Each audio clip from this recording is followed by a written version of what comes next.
UEFA Gurbanberdiýewiň Turan Tovuz toporunu Eurokuboklardan çetleşdirdi. Bu çöýdük 2019-njy ýylda klubyň 7 futbolçusynyň öňünden dilleşilen oýunlar baradaky iş boýunça diskwalifikasiýa edilmegi bilen baglanşyklydyr.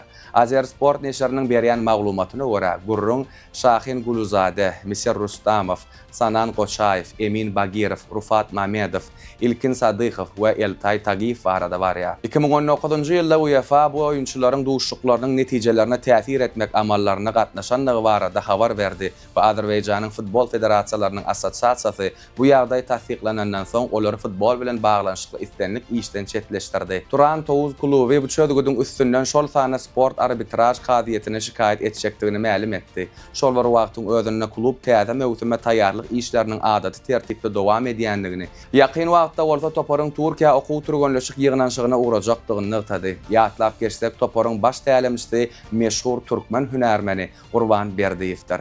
Eurokuboklara gatnaşmak adagançylygy dolu güýjüne giren ýagdaýynda konferensiýa ligasyna Turan Tovuzyň ornuny zira topara eýläp biler. Täzelikleriň ilkinji dinleýijisi bolmak üçin bize agda bolan habarlar, täsinlikler, videolar hemmesi türkmen portalda biziň bilen galan.